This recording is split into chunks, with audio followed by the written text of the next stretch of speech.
तरह का होता है, 2 प्रकार का। एक होता है हाइपोथायरॉयडिज्म, जिसमें आपके शरीर में थायराइड हार्मोन कम बनता है। दूसरा होता है हाइपरथायरॉयडिज्म, जिसमें आपके शरीर में थायराइड हार्मोन ज़्यादा बनता है।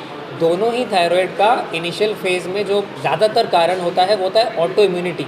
ऑटो इम्यूनिटी से ये समझें कि अपने जो घर पे पहरेदार था उसने अपने घर से ही चोरी कर ली। तो जब अपना शरीर अपने ही थायराइड को अटैक करे उसके कारण थायराइड आता है।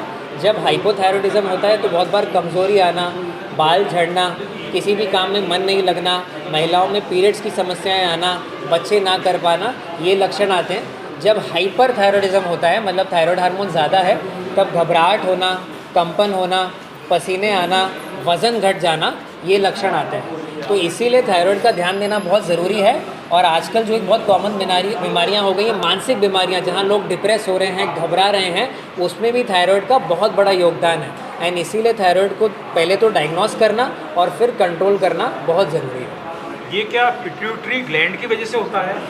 ये आपने बहुत ही अच्छा सवाल पूछा। तो पिट्यूटरी ग्लैंड एक हार्मोन बनाती है जिसको हम बोलते हैं TSH, और ये TSH फिर हमारे थायराइड हार्मोन पे जाके, जो थायराइड की ग्रंथि गले पे है उस पे जाके काम करती है, और वो जाके फिर T3 और T4 बनाते हैं।